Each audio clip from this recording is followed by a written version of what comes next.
हरि ओम।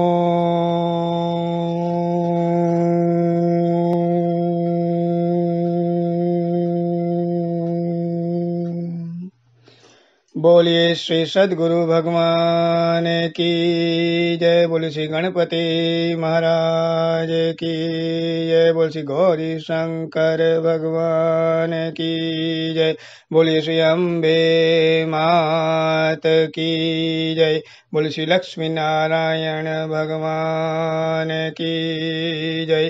शांताकारं भुजगशयनं पद्मनाभं सुरेशं विश्वधारां गगनसदृशां मेघवर्णां शुभांगं लक्ष्मीकान्तं कमलनयनं योगिविदर्यानगमयं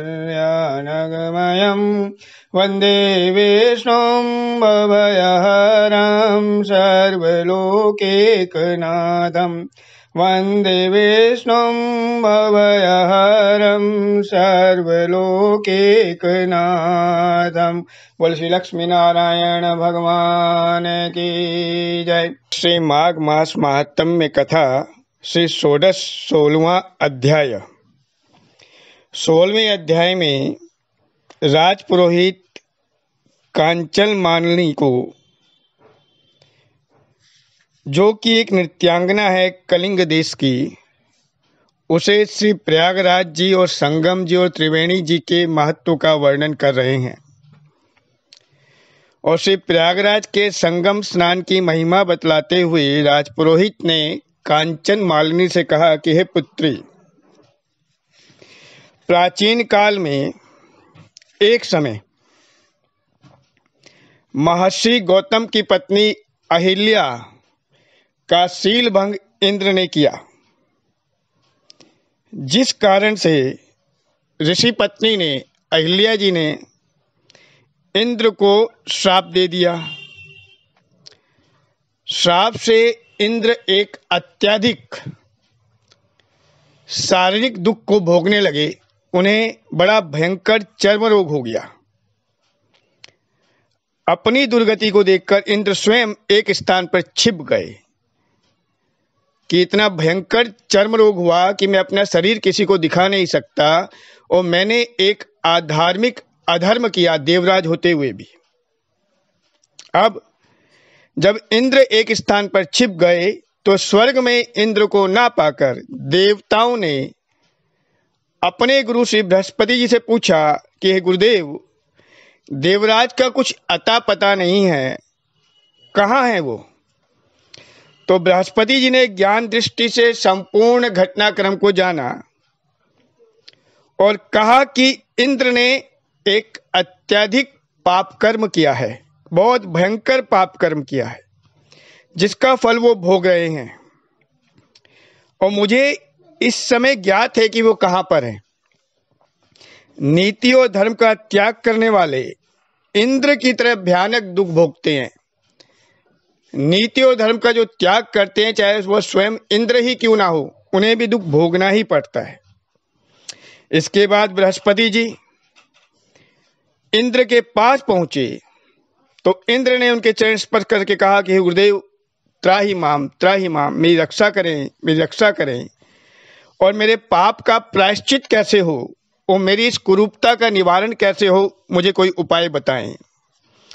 तो बृहस्पति जी बोले कि हे देवराज, तुम्हारे पाप के प्रायश्चित का एकमात्र मार्ग यही है कि तुम मेरे साथ चलकर श्री प्रयागराज जी में स्नान करो। बोले प्रयागराज महाराज की जय। बोले श्री त्रिवेणी संगम की जय। इससे तुम पाप मुक्त होकर पूर्व रूप प्राप्त करोगे। देवगुरु बृहस्पति के साथ इंद्र प्रयागराज गए। त्रिवेणी के पवित्र संगम में स्नान करके पाप से मुक्त हुए। उनका शरीर फिर से दिव्य हो गया और वो अमरावती को लौटे। इसलिए कांचन मालिनी, प्रयागराज जी का इतना महत्व है। और तुम भी अपना समस्त धन दीनहीनों को बांटकर और प्रयागराज जाकर स्नान करो, जिससे तुम्हारा कल्याण होगा और तुम्हें सद्गति की प्राप्ति होगी। तो कांचन मालिनी उस राक्षस से कहती हैं कि हे राक्षस, राज पुरोहित की बात मानकर मैंने अपनी संपूर्ण संपत्ति दीन और हीनों में वितरित कर दी। सर्वस्व त्याग कर मैं प्रयागराज आ गई। संगम जल में मात्र 3 दिन स्नान करने से मेरे समस्त पाप नष्ट हो गए और शेष 27 दिनों में, माघ के महीने में, स्नान पुण्य के फल स्वरूप मुझे देव योनि प्राप्त हुई। मैं देव योनि को प्राप्त हुई और अब मैं भगवती माँ पार्वती की सखी बनकर कैलाश पर्वत पर निवास करती हूँ। श्री प्रयाग जी में माघ स्नान के फल से मुझे अपने पूर्व जीवन का वृत्तांत भी याद है। इसलिए राक्षस, प्रयागराज जी के पवित्र स्नान के महात्म्य को स्मरण कर मैं प्रतिवर्ष माघ के महीने में स्नान करने वहां जाती हूँ। अभी वहीं से आ रही हूँ। इस प्रकार श्री पद्म पुराण अंतर्गत माघ मास महात्म्य में 16वां अध्याय संपूर्ण हुआ। बोले श्री लक्ष्मी नारायण भगवान की जय।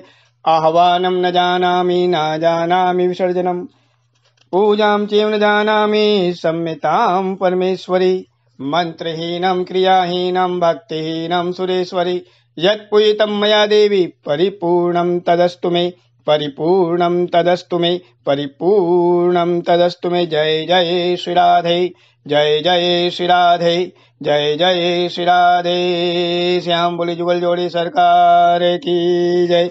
आज के आनंद की जय। श्री विष्णवे नमः, श्री विष्णवे नमः, श्री विष्णवे नमः, श्री हरे नमः, श्री हरे नमः, श्री हरे नमः। बहुत बहुत आभार।